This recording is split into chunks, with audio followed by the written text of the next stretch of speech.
Buenas noches, distinguidos alumnos, con las disculpas del caso que no pude grabar la clase, pero ahorita les voy a hacer una pequeña webinar. Es un video grabado de la clase hasta donde nos quedamos. Si hay alguna duda, la vamos a resolver en clase. Entonces, vamos a comenzar la clase. Vamos a hablar ahora del derecho societario, parte 2. Bueno, en primer lugar, los elementos subjetivos.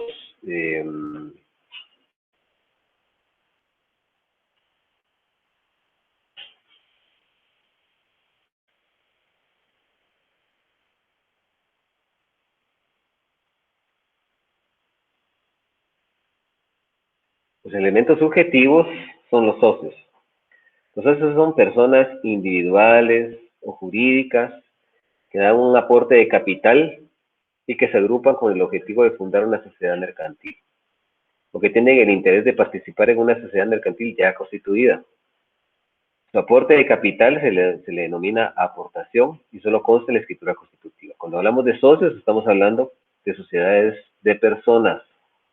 Entiéndase en este tipo de sociedades: la sociedad colectiva, la sociedad de comandita simple y la sociedad de responsabilidad limitada. A estos se les llama socios.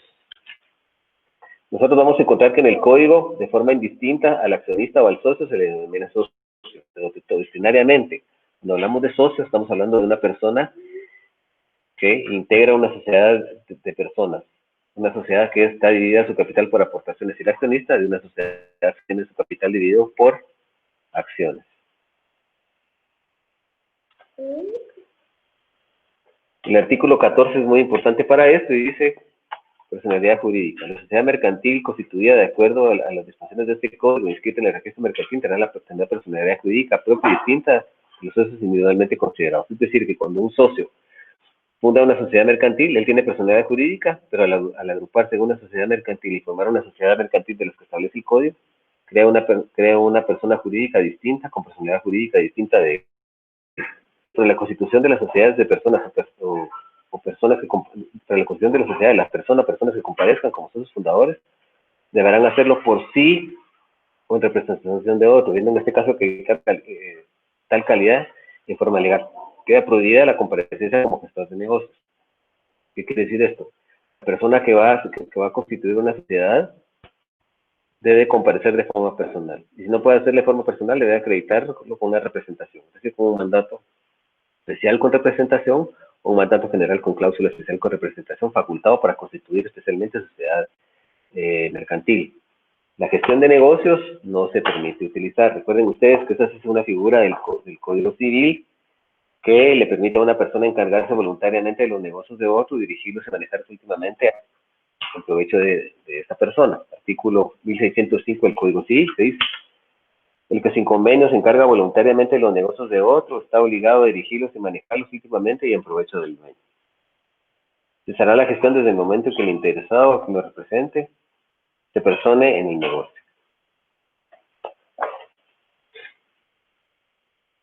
Los socios accionistas son personas individuales o jurídicas que aportan capital a la sociedad. Escogen una de las formas que establece la ley. El capital aportado por los socios está representado por títulos a los cuales se les denomina acciones, y para ejercer sus derechos se requiere la exhibición material del título. ¿Sí? Eso con fundamento, dice el artículo 106, pero es el 101.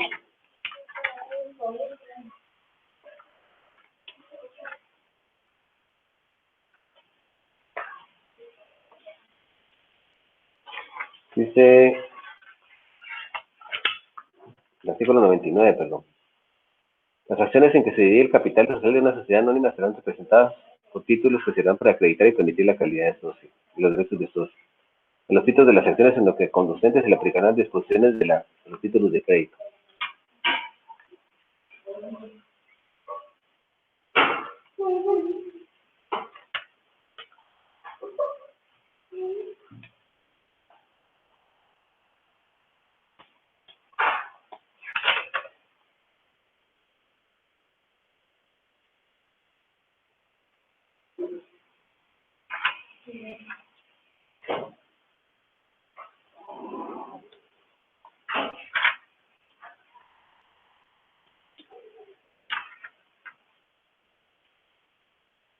El artículo 119 es muy importante, que establece, dice, a quiénes se consideran accionistas.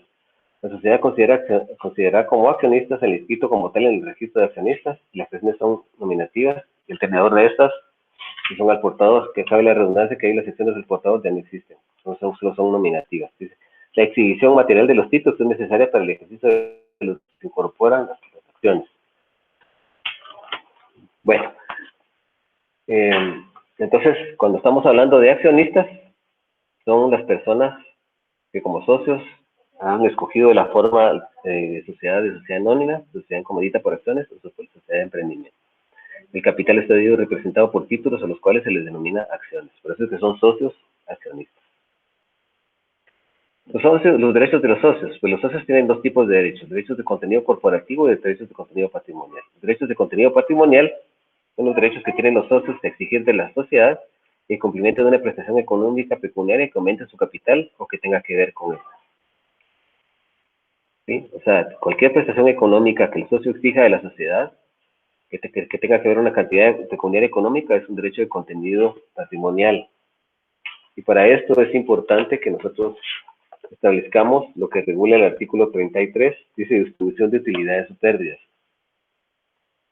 En el reparto de las utilidades o pérdidas se observarán solo partes como ser las reglas siguientes. La distribución entre los socios capitalistas será proporcionalmente al capital que cada uno tenga aportado a la sociedad. En el contrato se estipula la parte de las ganancias sin mencionar las pérdidas, la distribución de estas será en la misma proporción de aquellas y viceversa, de modo que la expresión de unas sirva para las otras. Entonces quiere decir que los socios van a participar, los socios se van a distribuir sus utilidades de conformidad al aporte de capital que el socio ha dado a la sociedad. Si un socio aportó el 60% del capital, va a tener utilidades conforme a ese 60% y también las pérdidas conforme a ese 60%. Y si en el contrato se estipuló la parte de las ganancias y mencionar las pérdidas, la distribución de estas será en la misma proporción de aquellas y viceversa, de modo que la expresión de unas sirva para las otras.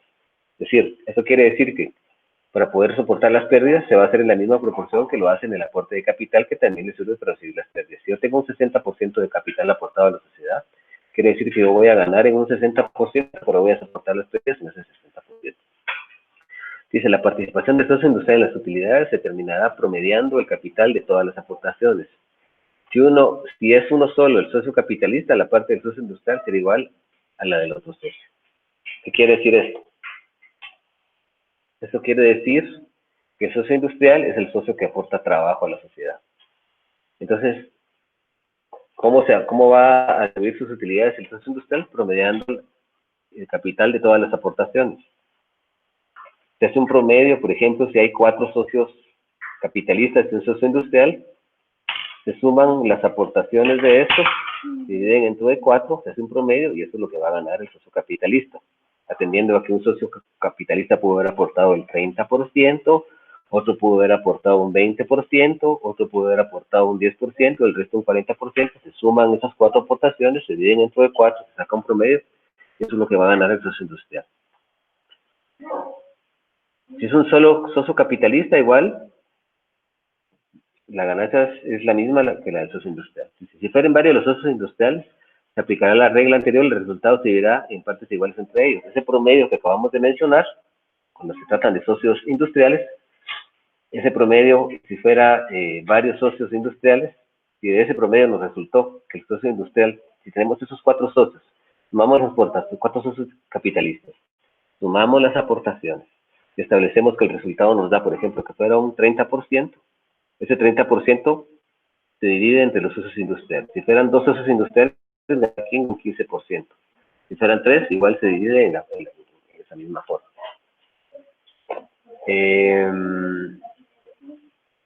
Dice, el socio o socios industriales no soportarán las pérdidas en la parte que excedan del capital. La parte que exceda de capital, la parte que sea mayor al capital, es la que van a exceder en las pérdidas. O sea, la parte que excede el capital son las utilidades que ellos tienen, las ganancias que ellos tienen. Porque ellos aportan trabajo y se establece que van a ganar lo mismo que el socio capitalista. Entonces van a soportar las pérdidas con relación a las ganancias que ellos tengan, que sumen un aumento de capital. Ellos aportaron, por ejemplo, haciendo un promedio, ellos pueden ganar el 40% de las aportaciones de capital. Entonces van a soportar las pérdidas con relación a las ganancias que tengo, que sobrepasen ese 40%. Entonces ahí van a soportar ellos las pérdidas.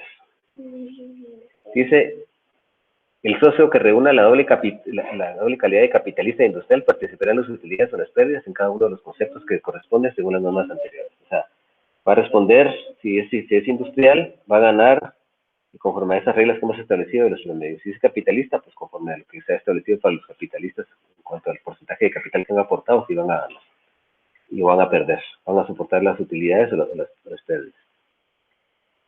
Algo que es importante es el artículo, también hay derechos de contenido patrimonial en el artículo 38, los numerales 3, 4 y 5 del Código de Comercio. Se dice, son derechos de los socios, además de los consignados en otros preceptos de este código, los siguientes. Número 3 dice, exigir a la sociedad el reintegro de los gastos en que incurran por el desempeño de sus obligaciones para con la misma. El socio realiza alguna actividad por cuenta de la sociedad y ejecuta gastos, la sociedad le debe remunerar sus gastos que empleó, por ejemplo, por aceleración de algún negocio, o pactar algún negocio, o realizar algún acto, ¿verdad? Que es parte de la sociedad. En la sociedad, a veces a los socios en asamblea se les puede dar se les denomina ejecutores especiales. Quien ejecuta la voluntad de la sociedad son los administradores, pero si en algún momento un socio tiene que ejecutar algún acto propio de la sociedad, se le llama ejecutor especial, y entonces por esos actos la sociedad tiene que retribuirle lo que él haya gastado por cumplir esos actos propios de la sociedad. Por ejemplo, el pagar una cantidad de dinero, el celebrar algún contrato o pacto, etcétera, como ejecutor especial. Y ahí dice, reclamar contra la forma de distribución de las utilidades o pérdidas dentro de los 3 meses siguientes a la Junta General o Asamblea General y que en ella se hubiera acordado. Sin embargo, carecerá este derecho, si se hubiera aprobado con su voto o hubiera empezado a cumplirlo. O sea, se puede protestar o reclamar la distribución de utilidades. La distribución de utilidades son las ganancias que hay en un ejercicio social de los socios, en la sociedad, que ganan los socios en un ejercicio social. Si los socios no están de acuerdo, pueden protestar por ello, pero el socio que aprobó con su voto el proyecto de utilidades carece de este derecho. Dice, adquirir por el tanto la parte de capital del que el consenso facultaba para enajenar. El término para ese uso de este derecho será de 30 días contados desde la fecha en que se concedió la autorización. Este derecho no es aplicable a los accionistas de sociedades por acciones. Quiere decir que si un socio de una sociedad no accionada desea enajenar su parte de capital, los otros consocios tienen un derecho de tanteo de adquirir esa aportación de ese socio que desea enajenar. Tienen 30 días para ejercerlo. Una vez ejercido este derecho, cualquier otra persona ajena a la sociedad la puede adquirir, y eso no es aplicable a las sociedades por acciones. En las sociedades por acciones, un accionista quiere enajenar su calidad de socio, no necesita ejercer ese derecho de tanteo, sino que simple y sencillamente lo que hace es endosar sus acciones, y así la sociedad tendrá que registrar esa transmisión de las sociedades, de las acciones ya debidamente endosadas. Es importante también el artículo 34, que es el Pacto Leonino y Preferencias. El Pacto Leonino establece que ese artículo 34 son nulas si se tienen por no puestas las cláusulas de la escritura social en que se estipule que alguno de los socios no participará en las ganancias, pero válidamente pueden convenirse en preferencia entre los socios para el pago de sus capitales en caso de liquidación o pago de las utilidades de dividendos. O sea, se establece que son nulas si se tienen por no puestas las cláusulas de la escritura social que establezcan que un socio no va a obtener ganancias, o que no va a participar en el capital resultante de la liquidación. Cuando se liquida la sociedad, cuando la sociedad se disuelve, hay un procedimiento de liquidación que es distribuir el patrimonio social. A los socios se les devuelve el soporte de capital, se pagan las deudas pendientes, se pagan los impuestos y las obligaciones tributarias y fiscales que queden pendientes. En ese caso específico, es nula esa cláusula que establece que los socios no van a participar en el patrimonio resultante de la liquidación, y también en las utilidades. Dice, la estipulación que exima al socio capitalista de participar en las pérdidas no produciría efecto contra terceros. Tampoco se puede pactar que un socio no pueda participar en las pérdidas.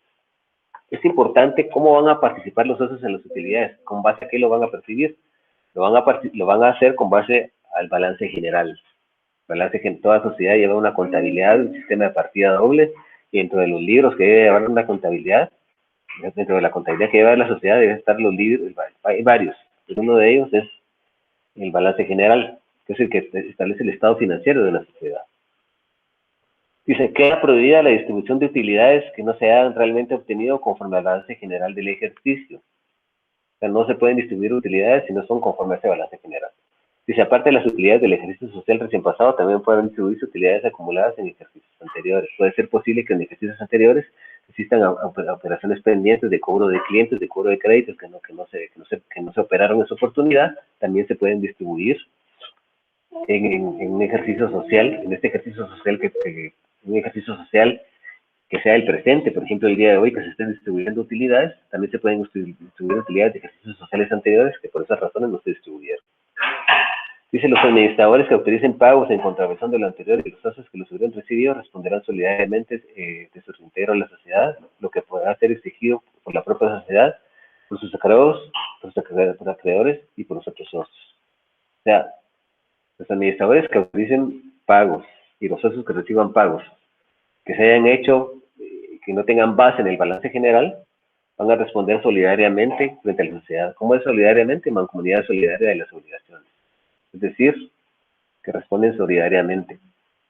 El socio deudor paga eso a la sociedad y puede pagar la cuota de los demás socios deudores de su país y tiene derecho de repetir contra los demás.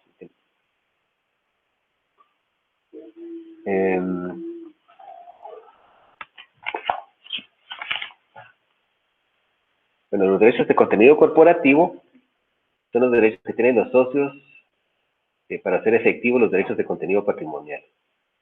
Y son una serie de mecanismos que establece la ley para que estos derechos se cumplan. O sea, los derechos de contenido corporativo, en resumen, son una serie de mecanismos que están establecidos en la ley para poder hacer efectivos los derechos de contenido patrimonial que le corresponden a los socios. Es decir, son procedimientos que establece la ley para que los socios puedan agenciarse de sus derechos de contenido patrimonial y de las prestaciones pecuniarias económicas que corresponden con respecto a esto.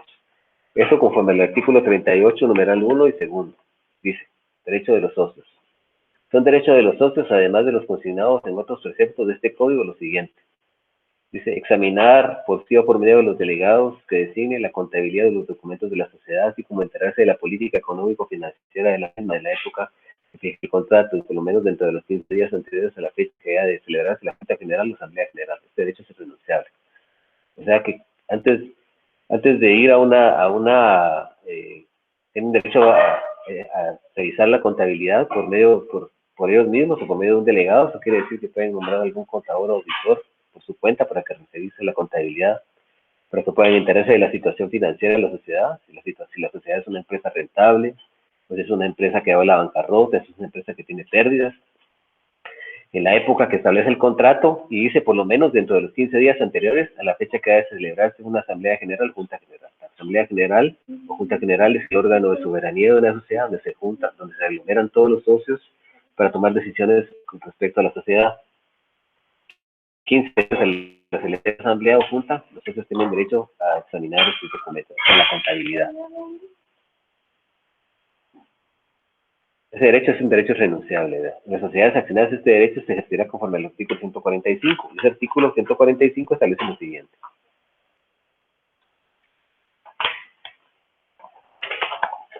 Estados e informes a la vista.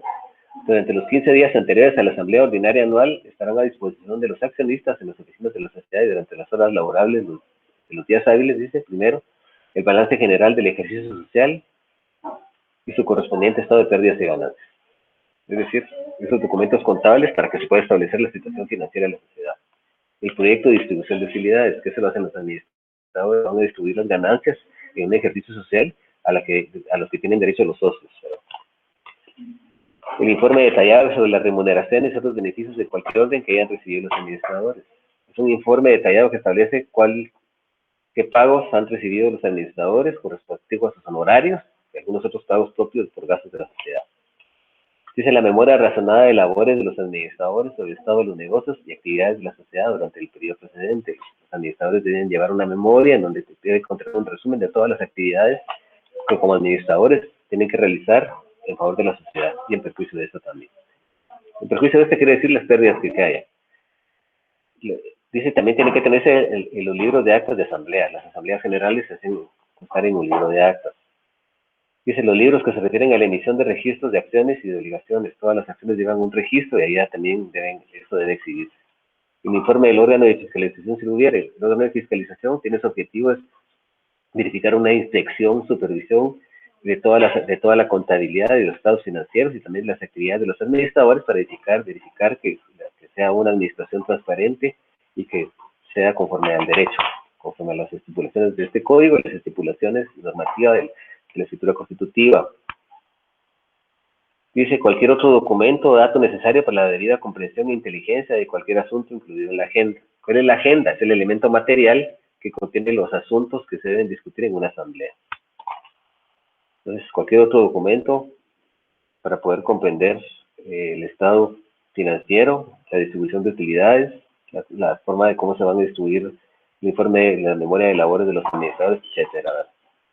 Cuando se trata de las asambleas generales que no sean anuales, los accionistas gozarán de igual derecho en cuanto a los documentos señalados en los incisos sexto, sexto y octavo anteriores.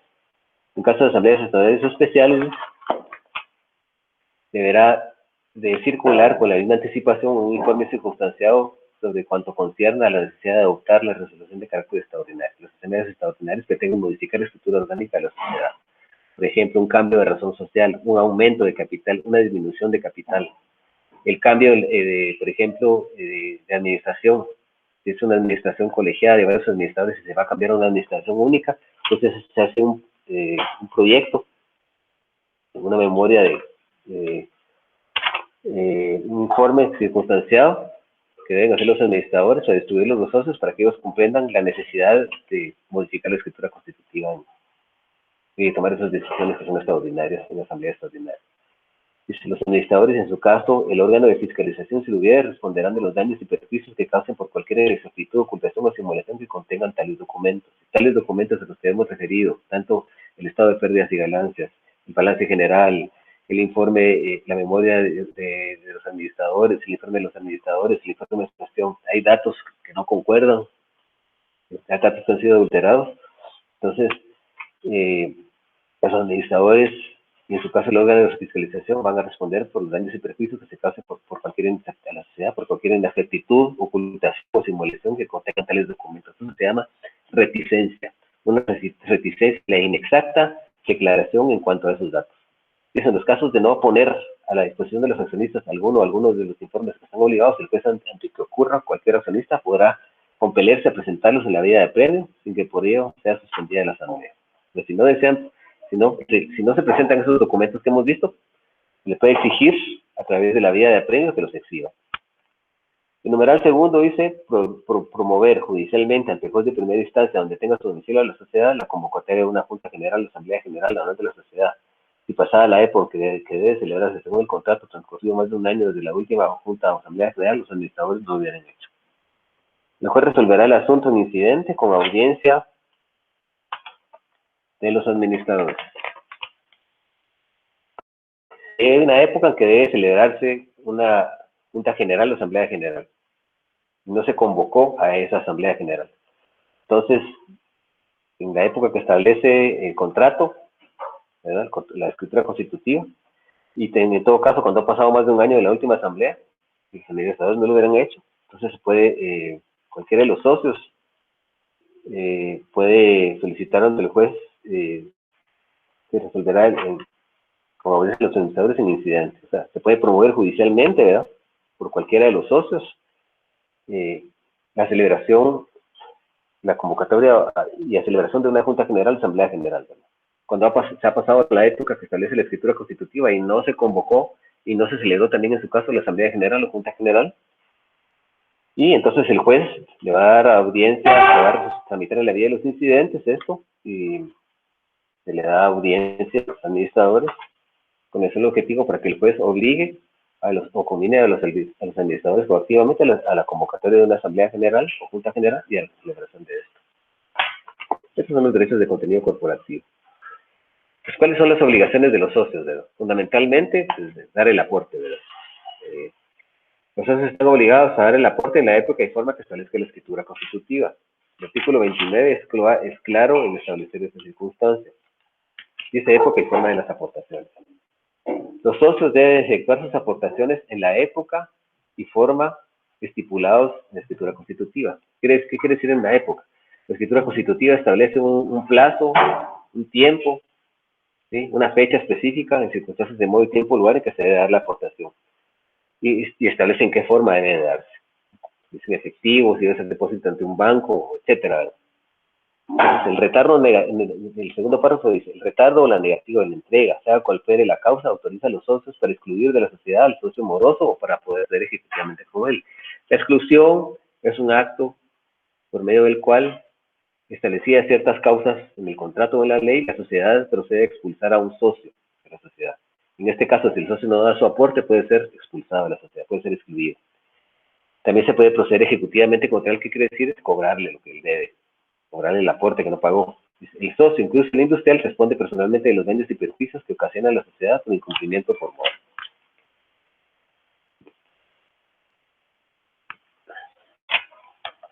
Bueno, esto es importante, que si la sociedad es una sociedad de capital fundacional, la sociedad de capital fundacional son aquellas sociedades que para poder constituir y formalizar la escritura constitutiva, se necesita que los socios hayan pagado de forma íntegra el capital. ¿Sí? La sociedad, cuando es de capital fundacional, reitero, la sociedad no puede constituirse, ni formalizar su escritura pública, ni celebrar su escritura pública de constitución, escogiendo alguno de los tipos societarios que establece la ley, si los socios no han hecho el aporte de capital de forma íntegra, es decir, deben pagar el capital de forma total. La sociedad en comandita simple es una sociedad de capital fundacional. Analizamos nosotros el artículo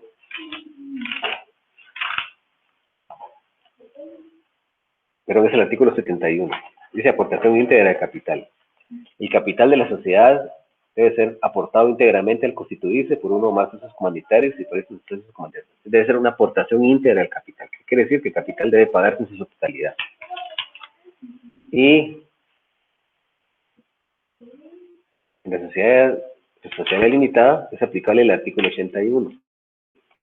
No podrá otorgarse escritura constitutiva de sociedad mientras no conste de manera fehaciente que el capital ha sido íntegro y efectivamente pagado. Si se otorga la escritura constitutiva sin esta circunstancia, el contrato será nulo y los socios serán ilimitados y solidariamente responsables de los daños y perjuicios que por tal razón causen a terceros. Es decir, que debe haber una aportación en nuestras sociedades para poder celebrar la escritura constitutiva y para poder constituirse la sociedad. El capital tiene que ser íntegramente pagado, es decir, pagado en su totalidad. Hay sociedades que no son de capital fundacional y en estos tipos de sociedades no es necesario el aporte de capital que esté íntegramente pagado para formalizar la escritura constitutiva. Es decir, puede pagarse una porción, una fracción de este. ¿En qué tipo de sociedades se da esto? La sociedad colectiva, la sociedad anónima, la sociedad en comunidad por acciones. El artículo 88 es aplicable para este tipo de sociedades. Si nosotros analizamos el artículo 88, dice capital autorizado. ¿Qué quiere decir esto? Que cuando los socios aporten el capital no necesitan aportarlo íntegramente como en el ejemplo anterior. Lo que pueden pagar solo una parte, una porción.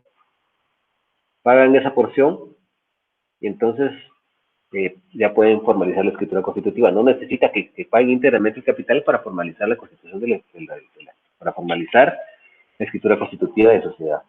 El artículo 88 establece capital autorizado. El capital autorizado de una sociedad anónima es la suma máxima que la sociedad puede emitir en acciones, sin necesidad de formalizar un aumento de capital. El capital autorizado puede estar total o parcialmente suscrito al constituirse la sociedad y debe expresarse en la escritura constitutiva de la misma. ¿Sí? ¿Qué quiere decir que puede estar total o parcialmente suscrito? Que se puede pagar la totalidad o que se puede pagar una parte, la totalidad. Entonces, total o parcialmente suscrito quiere decir que puede estar total o parcialmente pagado. Capital suscrito, eso es para que entendamos ahora, analizamos el capital suscrito. Artículo 89.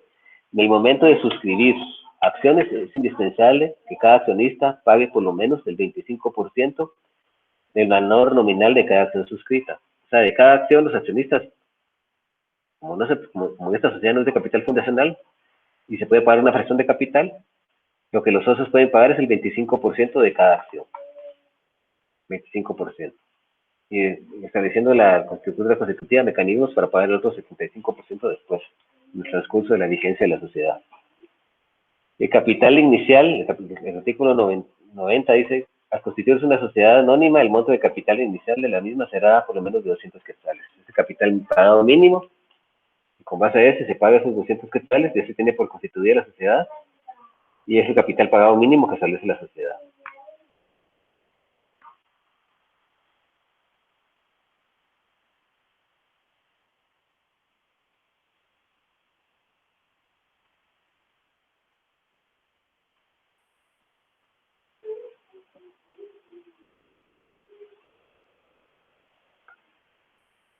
Bueno, nos vamos a quedar por aquí y vamos a dejar para la siguiente clase, vamos a explicar lo que es el aporte de los socios, ¿verdad? Lo explicamos en la clase anterior, pero lo voy a explicar ya personalmente porque no expliqué lo que era el aporte no dinerario y el aporte de industria. Entonces vamos a dejar por aquí la clase del día de hoy. Espero sus dudas en la próxima clase y vamos a explicar, quiero explicar también que la sociedad colectiva también es una sociedad de capital fundacional. Es decir, ahí se permite el pago parcial del capital autorizado.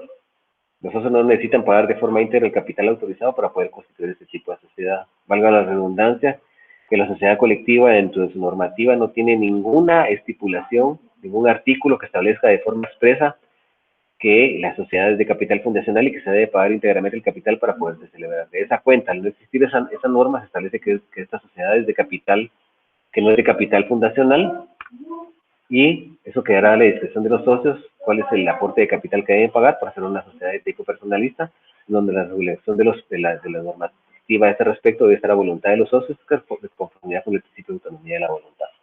Los distinguidos alumnos, nos vamos a quedar por aquí, y en clase sí expliqué lo que era la obligación de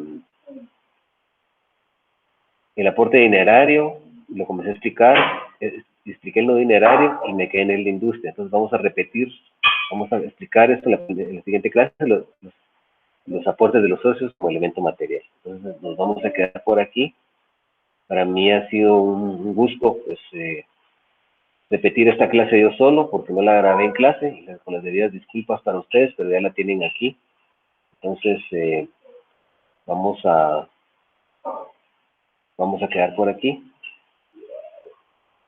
Es un gusto saludarlos y espero que esta clase sea de mucha utilidad para ustedes.